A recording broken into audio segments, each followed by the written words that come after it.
La semaine dernière, on a commencé à s'entretenir sur les temps. On a vu ce texte bien connu des Écritures dans le livre de l'Ecclésiaste, chapitre 3, où il est dit « Il y a un temps pour tout. Il y a un temps pour toute chose sur cette terre. » Et on a essayé de commencer à développer certaines choses. On s'est posé une question qui est, il me semble, la question la plus importante. Qui est le maître de notre vie ? Est-ce que c'est nous-mêmes ? Est-ce que ce sont nos parents, notre époux, notre épouse, nos enfants, etc., etc. Est-ce qu'il y a une personne qui est maître de nos vies ou est-ce que c'est Jésus-Christ ? La question, y répondre à haute voix, c'est une chose. Hein. Que ce soit une réalité, c'en est une autre. N'est-ce pas ? Des fois, il ne faut pas se précipiter à dire les choses. Il vaut mieux les vivre. Hein ? Dernièrement, on était avec les pasteurs et Guigui nous donnait une parole qu'il avait entendue lorsqu'il était enfant et qu'il a suivie toute sa vie. La leçon du modèle, la leçon de l'exemple est plus grande que la leçon des préceptes. C'est vrai, hein ? La leçon de l'exemple, c'est-à-dire quand on montre l'exemple, c'est toujours plus grand que de donner des préceptes, donner toutes sortes de choses à faire, mais qu'on ne respecte pas. D'ailleurs, c'est ce que Jésus va reprocher aux pharisiens. Il dit, vous êtes en train de mettre des fardeaux sur les épaules des autres que vous-même, vous ne portez pas. Il dit, faites ce qu'ils vous disent de faire, mais ne faites surtout pas ce qu'ils font. Alors ma question, elle est celle-ci, elle est pour chacun d'entre nous, elle est à répondre personnellement. Qui est le maître de ma vie ? Si c'est quelqu'un d'autre que Jésus-Christ, c'est un choix que je peux faire, j'ai tout à fait le droit de faire ce choix. Mais je vais devoir assumer certaines conséquences aux décisions que je vais prendre, aux choix que je vais faire, aux directions que je vais prendre.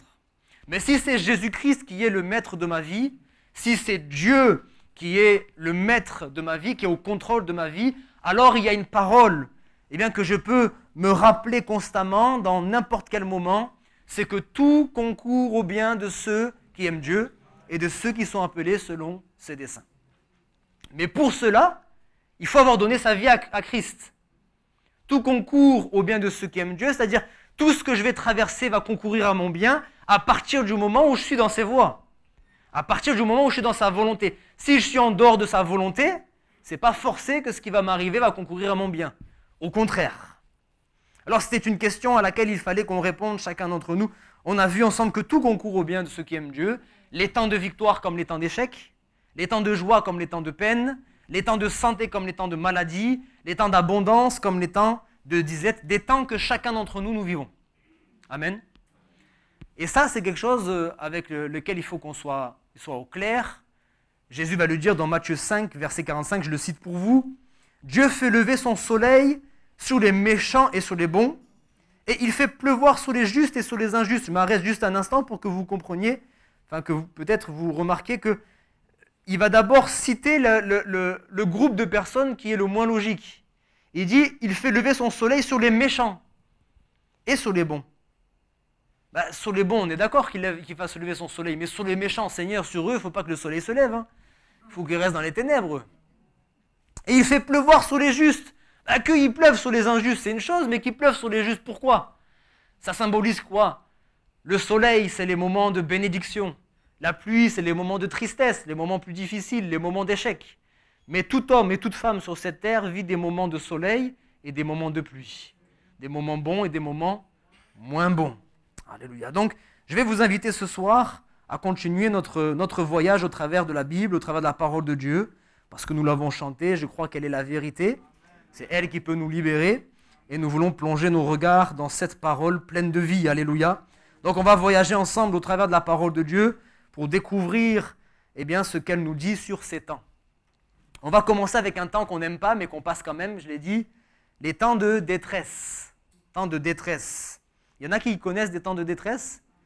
Qui ont vécu des temps de détresse ? Ah oui, c'est vrai ? Bon, on est ensemble alors. Le psaume 9, verset 9, ça va être affiché. « L'Éternel est un refuge pour l'opprimé, un refuge au temps de la détresse. » Le psaume 37, verset 39. « Le salut des justes vient de l'Éternel. Il est leur protecteur au temps de la détresse. Ésaïe, chapitre 33, verset 2. Éternel, aie pitié de nous, nous espérons toi.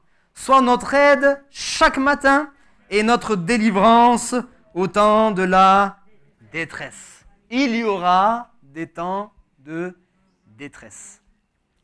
Détresse, ça veut dire quoi? J'ai été chercher un petit peu dans l'étymologie du mot là, en tout cas le mot dans la Bible.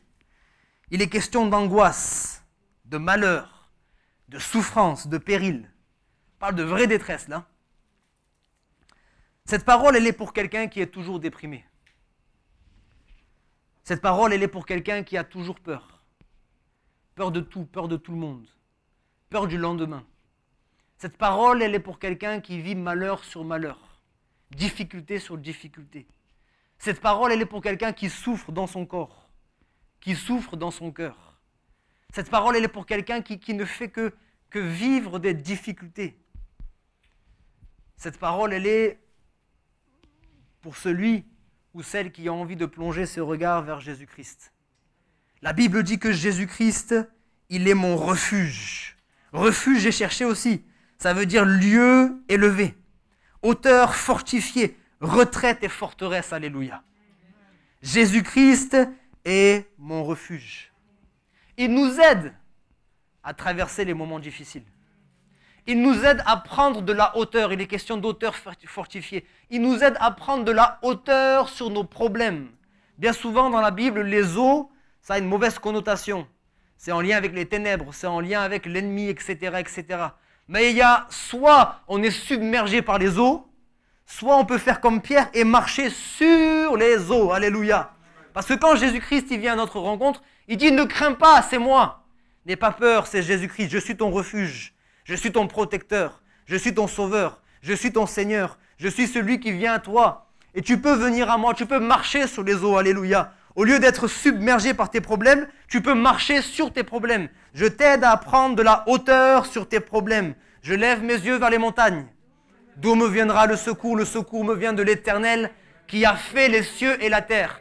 S'il a fait les cieux et la terre, il a fait la montagne qui se dresse devant moi. Et la montagne, c'est rien du tout. La terre est son marchepied. Alléluia. Et il a dit que même la montagne, pour moi, elle peut ne rien être.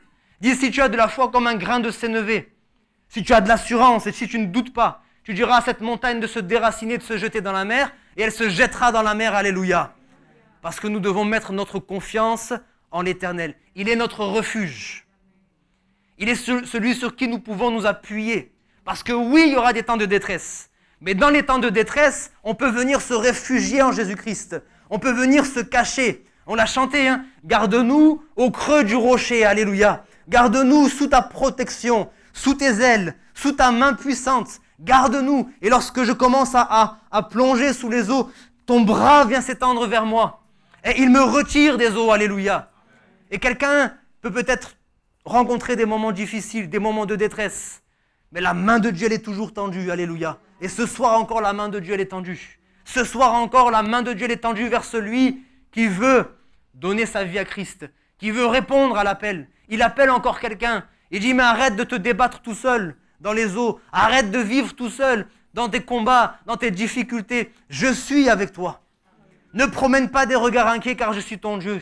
Je suis avec toi. Je te conseillerai, je te garderai. Alléluia. Il est notre refuge. Il nous donne la paix. Il est là au milieu de la tempête. Alléluia. Il dit dans Jean chapitre 14, verset 1, vous connaissez cette parole, que votre cœur ne se trouble point. Croyez en Dieu et croyez en moi. Dans d'autres circonstances, il dira à Jairus, un homme qui venait d'entendre que sa fille de 12 ans était morte. Il était dévasté. Il dit, ne crains pas. Crois seulement. Alléluia. C'est pas autre chose que je te demande de faire. La seule chose que je te demande de faire, c'est garder ta confiance en moi. C'est de ne pas regarder aux circonstances. C'est pas d'écouter les choses qui sont autour de toi, mais c'est de croire dans ma parole, croire dans mes promesses, croire dans mon sacrifice à la croix, croire que je suis capable de faire l'impossible. Alléluia. À l'homme, cela est impossible, mais à Dieu, tout est possible. Moi, il n'y a rien qui m'est impossible. Il n'y a rien que je ne puisse pas faire. Place ta confiance en moi, et si tu crois, tu verras la gloire de Dieu. Alléluia. Si tu crois, tu verras la gloire de Dieu. Matthieu chapitre 11, verset 28, on connaît aussi. Si quelqu'un est fatigué, venez à moi. je vous donnerai du repos. Venez à moi, vous qui êtes fatigués, chargés, vous qui êtes dans la détresse, et je vous donnerai du repos. Il est une retraite, il est une forteresse pour chacun d'entre nous. Quelqu'un me dira, mais à quoi ça sert d'être chrétien si on vit nous aussi des temps de détresse, si on vit nous aussi des temps de souffrance? À quoi ça sert? Ça n'a aucun intérêt. Ben, la différence, elle est que quand je suis dans la détresse, je ne suis pas seul. Et depuis que j'ai donné ma vie à Christ, il n'y a pas un seul jour où j'ai regretté de le faire. Parce que j'ai eu des temps de détresse. J'ai eu des temps de détresse plus grands encore que ceux d'autrefois. Mais l'Éternel était toujours avec moi, Jésus-Christ était toujours avec moi, et il m'a rendu vainqueur, et plus que vainqueur, alléluia. Plus que vainqueur. Je ne suis pas là pour vous tromper ce soir. Je ne suis pas là pour vous mentir. Je pourrais vous présenter un évangile tellement merveilleux que tout le monde va adopter, et tout le monde va dire, oui, j'y vais en courant, mais ce serait faux. Moi, ce n'est pas ça mon désir. Mon désir, c'est de prêcher la réalité. La réalité, c'est qu'il y a la souffrance, il y a la détresse. Mais dans la détresse, il y a Jésus-Christ, alléluia. Et nous pouvons compter sur lui. On lit ensemble Romains chapitre 8, verset 18. Paul nous dit, « J'estime que les souffrances du temps présent ne sauraient être comparées à la gloire à venir qui sera révélée pour nous. » Pour ceux qui sont là le dimanche, on a développé ça, vous vous souvenez? Souffrance et gloire. La souffrance du temps présent ne saurait être comparée à la gloire à venir. Alléluia. Des temps de souffrance. Pasteur, tu vas nous déprimer ce soir. Détresse, souffrance, et on va aller jusqu'à où comme ça? Mais c'est comme ça. C'est comme ça. Et Paul va nous parler, Paul va nous encourager. Il dit, j'estime que les temps de souffrance là, ne sauraient être... C'est incomparable. Comme on dit, il n'y a pas photo. C'est incomparable. Les temps de souffrance là n'ont rien à voir avec les temps de gloire que nous allons connaître. Alléluia. Parce qu'il y a une promesse. Et cette promesse, elle est sûre. On peut s'appuyer sur cela. Dans notre voyage ici-bas, il y a la souffrance, il y a la maladie, il y a la souffrance du corps, il y a la souffrance du cœur brisé, il y a les trahisons certaines fois, il y a les conflits familiaux, les conflits conjugaux, etc., etc. Il y a le deuil. Il y a toutes sortes de situations et de circonstances qui peuvent nous abattre. Et surtout lorsque notre seul espoir, il est ici-bas. Lorsqu'on pense que la vie, elle s'arrête au moment où on quitte cette terre, mais franchement, je vous le dis, vous avez de bonnes raisons de déprimer. Parce que s'il n'y a plus rien après, s'il n'y a plus rien, il n'y a aucune espérance. Notre voyage ici-bas, il est tellement court. Même pour ceux qui ont la chance de vivre jusqu'à 100 ans. Et le grand-père d'Esther, quel âge maintenant? 101, c'est ça? 101 ans. Il y en a d'autres qui ont fait 102, 103, 104. Même si on a 100 années, c'est quoi 100 années face à l'éternité? Alors si en plus ces 100 années-là, c'est juste pour souffrir, quel intérêt? Et je comprends et je pleure intérieurement pour toutes les personnes qui sont complètement désespérées et qui se donnent la mort. Parce qu'elles n'ont pas entendu ce message d'espoir. Elles se disent, mais si c'est ça la vie ici-bas, aucun intérêt. Tant qu'à faire, je vais l'écourter. Plaise à Dieu que nous puissions rencontrer ces personnes. Plaise à Dieu qu'elles puissent rencontrer notre route et que ce jour-là, nous soyons capables de leur dire un message plein d'espoir. Un message plein d'espoir parce qu'il y a de l'espoir. Il y a de l'espérance, il y a de l'avenir et de l'espérance en Jésus-Christ. Alléluia. Pourquoi on est joyeux? Pourquoi on est heureux? Si vous pensez qu'on n'a pas de soucis, vous vous trompez. Hein. Je peux vous en partager un petit peu. Vous venez à la fin, là, vous tendez les mains et je vous partage un petit peu. Ben, on a tous des problèmes, on a tous des difficultés. Mais on a surtout Jésus-Christ, alléluia. Et Jésus-Christ, il est au-dessus de tout ça. Jésus-Christ, il est fidèle. C'est le fidèle allié, le fidèle ami. Quel ami fidèle et tendre, on chante. Hein. Nous avons Jésus-Christ, toujours prêt à nous défendre. Alléluia. Face à nos ennemis, face à nos Goliaths, nos montagnes, etc. Il est le grand vainqueur de Golgotha. Il est et il restera à jamais le grand vainqueur. Alléluia. Il a pris une victoire totale et il n'y a plus rien ni personne qui pourra changer ça. J'ai grandi dans un quartier et vous savez, on doit un petit peu bomber le torse dans les quartiers. Hein. Et un jour, je m'en suis pris à la mauvaise personne. Bon, lui, il n'était pas très costaud. Mais il avait surtout des grands frères et des oncles. Mais moi, je ne savais pas tout ça. Alors, voilà, on était enfants, hein, on s'est chamaillé, Il dit, ah, mais attends, bouge pas, reste ici, je vais ramener quelqu'un. Et moi, par orgueil, par fierté, déjà gamin, je dis, ben je bouge pas.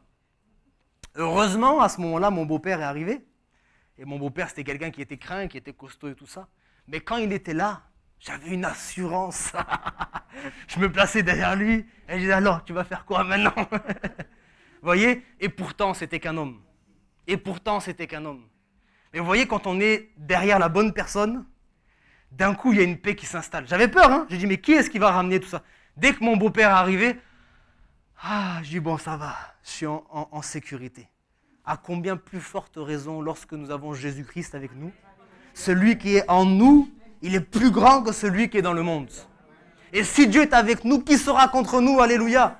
Ça, c'est des paroles qu'on connaît, mais moi, je les rappelle et je les rappelle et je les rappelle parce qu'il y a des moments où, comme vous, je doute, je tremble, j'ai des difficultés, je commence à douter. Et je me rappelle ces choses, je dis, mais attends, Dieu est avec moi, oui ou non? Je suis son enfant, oui ou non? Est-ce qu'il va laisser l'ennemi m'écraser? Est-ce qu'il va laisser les situations d'ici-bas là m'abattre? Non, non, non, non, non. Il est mon Dieu et il est plus que mon Dieu, il est mon Père. Alléluia. Et il prend soin de ses enfants. Et il veut prendre soin de chacun d'entre nous. Des temps de souffrance. Des temps de souffrance. Paul nous dit que lorsque nous souffrons, la solution elle est dans le fait de regarder vers la gloire à venir. Dernièrement, on a parlé de fixer nos regards, vous vous souvenez? Fixer les regards vers Jésus, fixer les regards vers le ciel, fixer les regards vers les promesses. Nous devons fixer les regards vers la gloire à venir. Et il dit que lorsqu'on regarde aux choses à venir, ça ne va pas enlever les choses, ça ne va pas enlever la souffrance, mais ça va nous aider à supporter la souffrance. Et le meilleur exemple que j'ai, et là c'est les mamans qui pourront mieux me comprendre, c'est une maman qui souffre pendant toute la grossesse, qui souffre pendant l'accouchement. Mais quand elle réfléchit en elle-même, elle commence à se projeter. Elle imagine son bébé dans ses bras. Elle imagine son bébé grandir. Elle imagine tous les bons moments qu'elle va passer avec son enfant. Ça n'enlève pas la souffrance, hein? On est d'accord les mamans? Ça n'enlève pas la souffrance. Mais ça aide à supporter la souffrance, oui ou non? Toutes les mamans que j'ai rencontrées, elles ont dit oui, c'est vrai, hein, on a souffert. Mais quand on pensait au moment où on allait rencontrer notre enfant et toutes les années merveilleuses qu'on allait passer avec eux, ça nous a rassurés. Et même après souvent, bon moi je le vois avec ma femme, hein, elle m'a dit et après c'est fini. Hein. Bon, vous savez qu'on en a déjà 3. Pascal et Esther, ils prient pour que ça s'arrête. Non, c'est pas vrai. Mais elle avait dit et c'est fini. Parce qu'elle a souffert, la pauvre, c'est vrai. La grossesse, c'était compliqué. L'accouchement, c'était compliqué.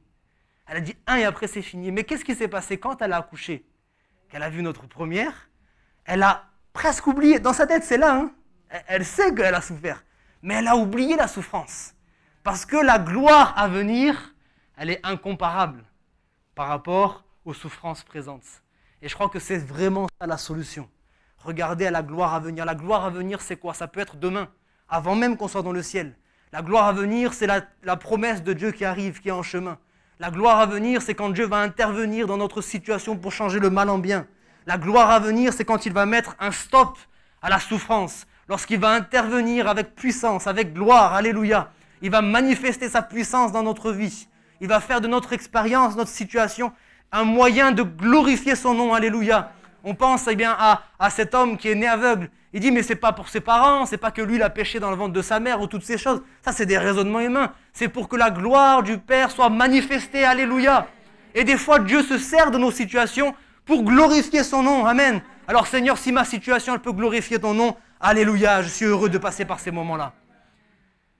Parce que ce qui est le plus important dans ces moments difficiles que nous vivons tous, hein, tous, et là je parle aux chrétiens ce soir, pas à ceux qui n'ont pas encore accepté Christ, je parle aux chrétiens ce soir, nous n'avons pas à nous plaindre.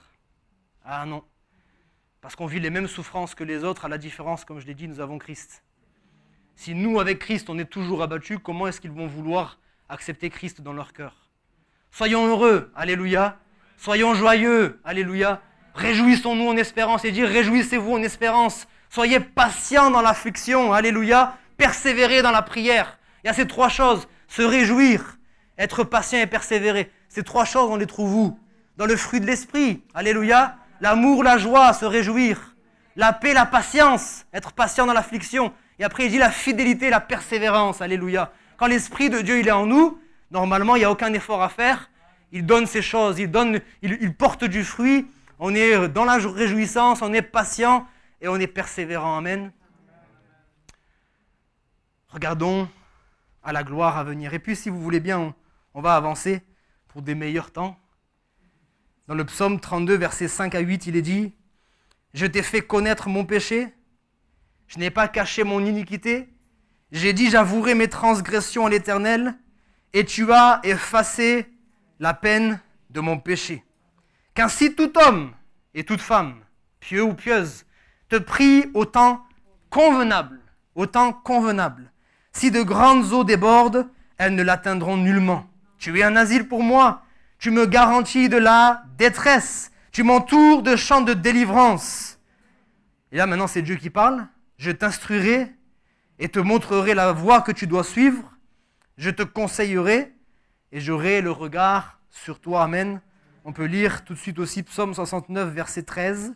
« Mais je t'adresse ma prière, ô Éternel, que ce soit le temps favorable. » Alléluia. « Ô Dieu, par ta grande bonté, réponds-moi en m'assurant ton secours. » Amen.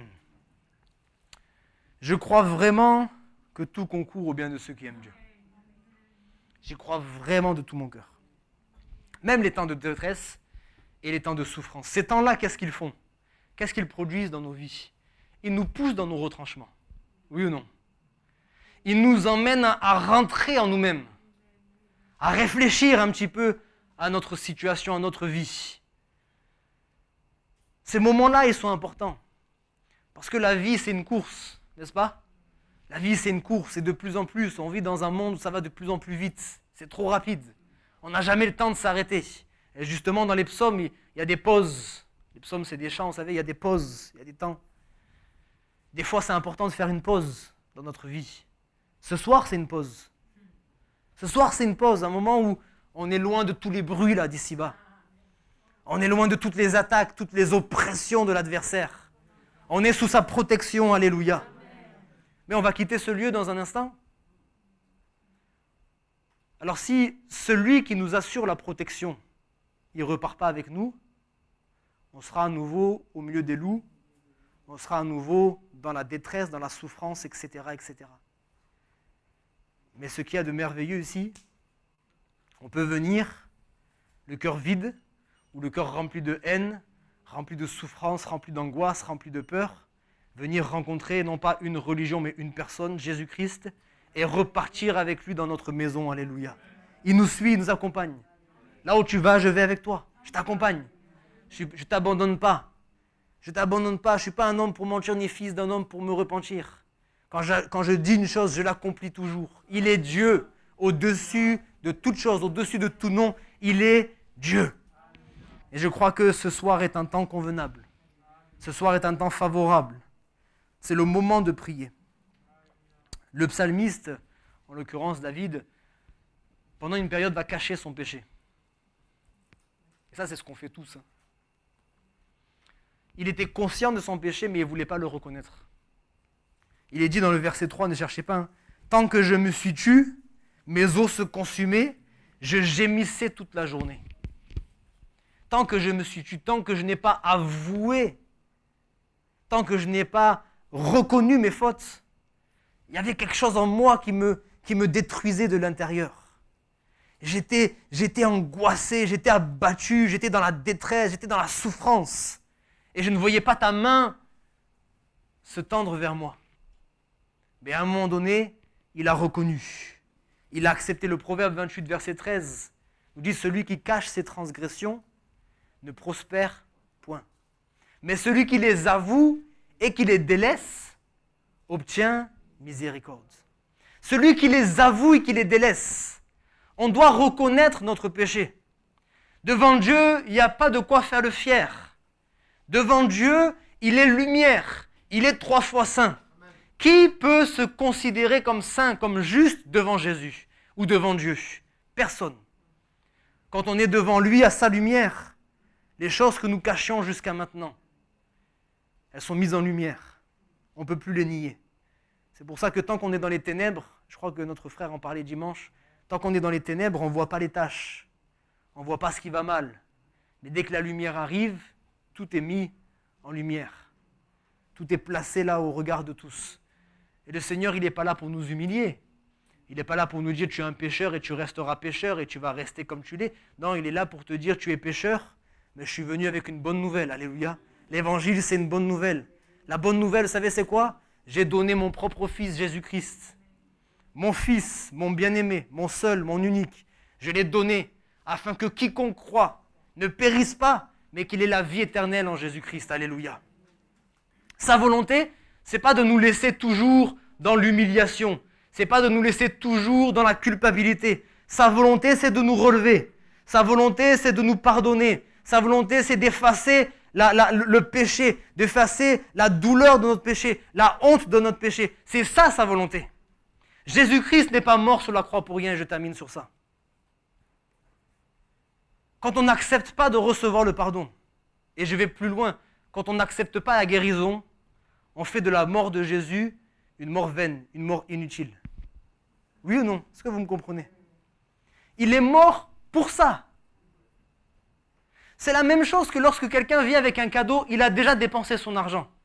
Vous êtes gêné, c'est bien d'être gêné, on ne va pas prendre tous les cadeaux comme ça. Vous êtes gêné, mais il a déjà dépensé son argent. Il ne va pas le rendre au magasin? Oui ou non? Il a déjà dépensé l'argent. Il a déjà préparé un bon plat. Il va faire quoi avec? Il veut vous le donner. Et vous, vous dites non. Mais tu es en train de me dire que j'ai dépensé tout mon argent pour que tu me dises non? Tu es en train de me dire que j'ai passé une journée au fourneau, une journée à la cuisine pour que tu me dises non? J'ai fait tout ça pour rien? Et lorsqu'on refuse le pardon, lorsqu'on refuse la guérison, c'est ce qui se passe. Jésus a accepté. On ne lui a pas volé sa vie. Jésus, il a donné sa vie pour nous. Jésus a volontairement accepté qu'on le frappe, qu'on brise son corps, afin que nous puissions recevoir la guérison. Il pensait à nous. Lorsqu'il est dit que nous devons regarder à devant. Lui, lorsqu'il était à la croix, il regardait devant. Il connaissait chacun d'entre nous. 2000 ans avant, il connaissait chacun d'entre nous. Il connaissait nos enfants et nos petits-enfants s'ils tardent à venir. Et pour chacun d'entre nous, il a accepté de mourir sur la croix. Il a accepté que son sang coule. Il a accepté que son corps soit brisé, ses mains percées, ses pieds percés, son côté percé. Il a accepté tout ça pour que nous puissions recevoir le pardon de nos péchés et la guérison de nos maladies. David dira, n'oublie aucun de ses bienfaits. C'est lui qui pardonne tes péchés, oui, et c'est lui qui guérit toutes tes maladies. Alléluia. Alors ne faisons pas de ce sacrifice un sacrifice vain, un sacrifice inutile. Des fois, par force humilité, on va dire non, Seigneur. Je termine. On était à Nîmes et il y avait un baptême le matin, je vous l'ai dit. Derrière moi, j'avais des Marseillais, et des mamies marseillaises. Et le jeune homme, il témoignait de ce qu'il a vécu et tout ça. Et d'un coup, je les ai entendus dire « Oh, pécheur !» Je dis ça, c'est vraiment les Marseillais. Hein. Et des fois, on peut penser Jésus « Oh, pécheur !» Il a souffert. On lui a enlevé la vie, etc., etc. Non, non, non, non, non. Ce soir, le message, il est simple. Jésus l'a fait pour toi. Jésus l'a fait pour chacun d'entre nous. Il veut que ce soit une réalité ce soir. Une réalité ce soir. Ce n'est pas un message vide. Ce n'est pas un message politique. Ce n'est pas un message religieux. C'est un message plein de vie. Alléluia.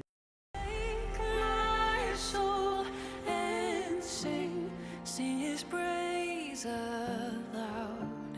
Sing his praise aloud.